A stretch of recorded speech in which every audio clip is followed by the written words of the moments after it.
Welcome everyone to this month's Astrocoloscope. My name's Elizabeth Harper. My website is sealedwithlove.com.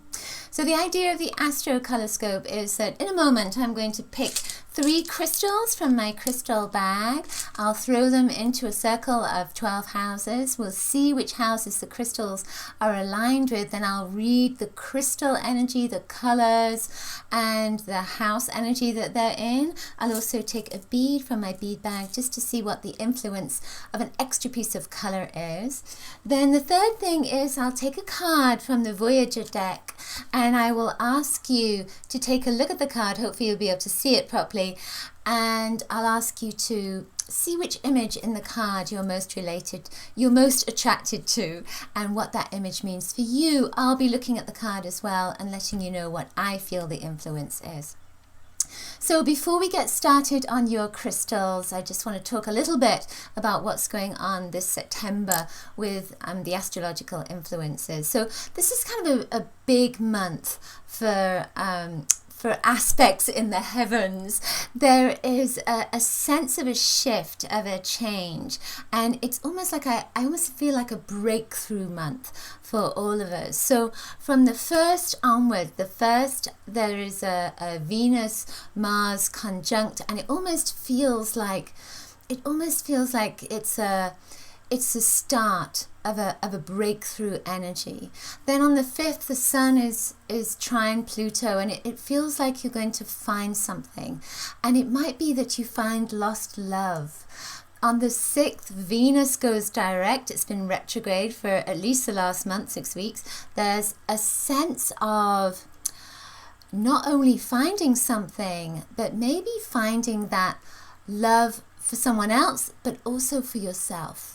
It's almost like you've been looking for something, and it could have been that you've been looking outside of yourself, but I also feel if you've been looking inside, maybe for an idea, not necessarily love, it could be an idea, maybe a business idea. It might be that you'll find your fabulous home that you wanted, but it's because something is shifting within you.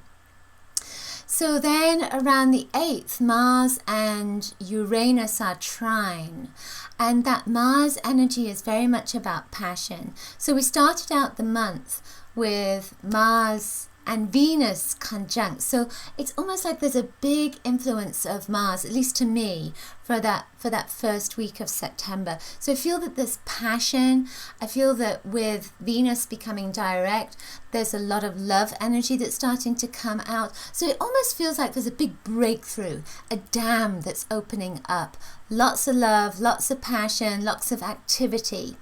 And then the 9th, Mercury is square Pluto, and it feels like that's an upset, that there's going to be some criticism maybe, and it's not necessarily somebody being critical of you. It may be that you're criticizing yourself or criticizing others. It just feels like there's a sense of criticism that comes up around that time. Then the 17th, Mercury goes retrograde. We know what happens with that, right?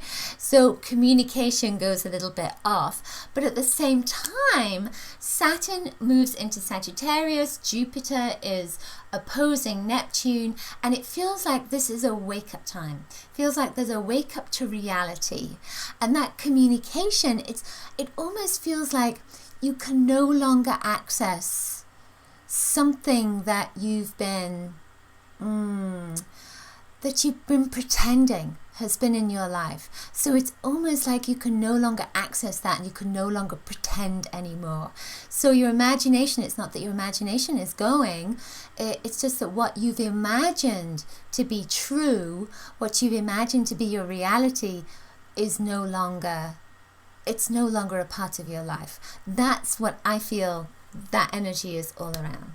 So then there is that breakthrough. There's Pluto moves into direct.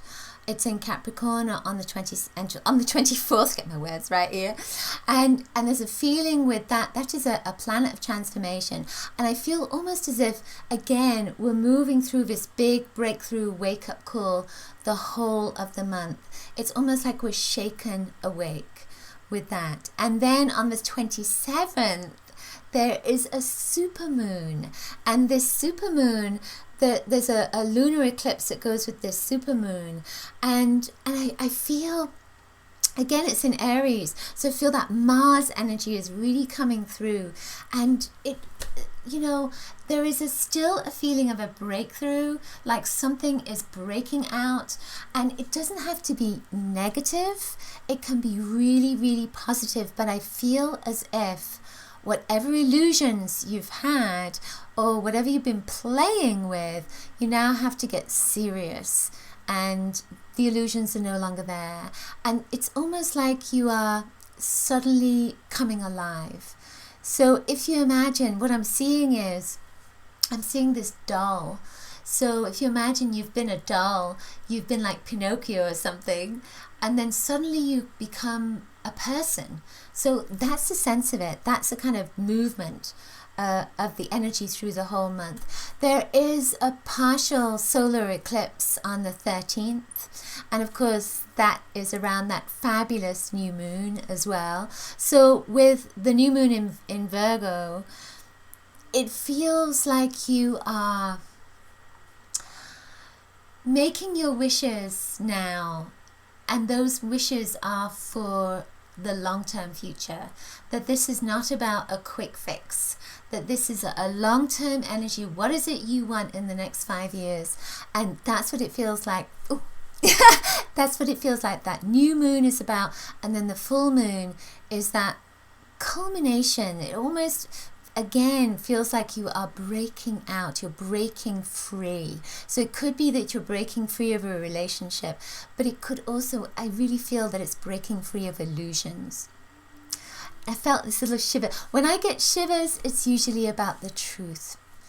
Okay, so now remember, I offer different consultations on my website, sealedwithlove.com. You can get card readings or intuitive soul guidance, all kinds of different things. You can also have a crystal gem reading as well. Now, before we get onto your crystals, remember to subscribe to my love letter at bit.ly/color kit. You'll get a free gift of a fabulous color kit. You can find out all your true colors in that color kit. Okay, so let's get started with your crystals. Okay, Taurus, so for you, you have this gorgeous piece of Dalmatian jasper that went into your second house. So Dalmatian jasper, it's about changing patterns, you know, because of that black and white spots almost, or black and beige spots on there. So it's like a Dalmatian, isn't it? But it's changing patterns. So it went into your second house, which is it's about your self-worth and what you find is worthy in your life. So what do you value in your life? So with changing patterns, it's almost like you're changing your ideas around that.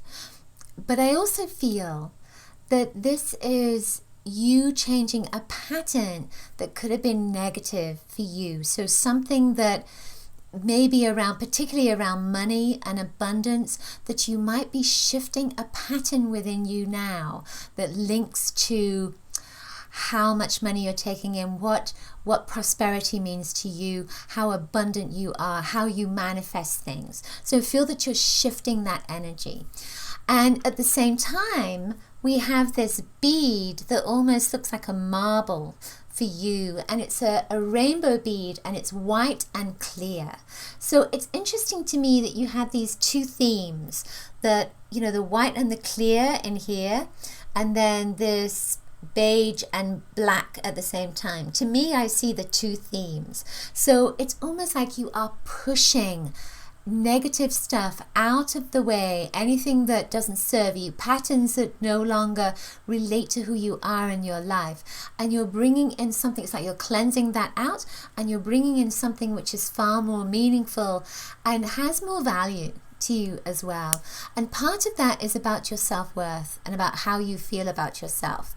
In your sixth house went this piece of chrysoprase, and chrysoprase is very much about cellular regeneration. So in your sixth house, it's like the color of my top, in your sixth house, This is about health and healing and getting better and clearing your physical body. But I feel that it's relating to this as well, that it's relating to that releasing patterns, that you are healing your heart so that you can bring more abundance into your life. Abundance doesn't necessarily mean money. It can mean an abundance of friends, an abundance of love, an abundance of blessings, an abundance of good health. So all of these energies are connecting together for you. So you have a breakthrough with patterns and with your health. Then in your 12th house went this piece of tiger's eye. It's a red tiger's eye, and this is very much about looking at what you're good at, but it's also protection energy. Tiger's eye is very much about protection. 12th house can be about karma. It can be about some negative things, about people that maybe are talking about you and enemies and all that sort of stuff. But here's what I feel. I feel that because it's coming full circle around to that 12th house energy, that the tiger's eye is about you looking at where you can achieve the most success, what you can let go. I can feel the shiver coming through me. What you can let go of now that will help you to become successful. I feel almost as if you've had a rubber band, an elastic band that's been pulling you back. And this is saying, we're going to cut that in half. We're going to move it out of your life. And then you can start again. So it really feels like this whole month for you is letting go of patterns, coming into something much more positive, healing, and really opening your heart and healing your heart so that then you can find what is worthy within yourself. And the card for you is aspirations. Take a look at that card. See what you're most attracted to right now. And then ask yourself, what does that mean? What does that mean? When I look at this card, I don't see one particular image. I'm seeing the gold. So I'm feeling that that gold is saying that there's a lot of wisdom. You're really reaching up. You're reaching higher than you've ever done before. And it's because you find the gold within yourself. That's the most important thing for me. For you is that gold within yourself. I'm banging things all over the place here, aren't I? That gold within yourself is that beautiful energy of your spirit, and it's almost like you're going to find yourself for the first time. Okay, that's it for this month's Astrocoloscope. I hope you enjoyed it. Do please give it a thumbs up if you did. Share it with your friends, and you can share it by email too. Let me know in the comments below if the messages resonated. And remember, you can grab my free color kit, find out your true colors at bit.ly/color kit. I will see you next week. Lots of coloricious blessings. Bye.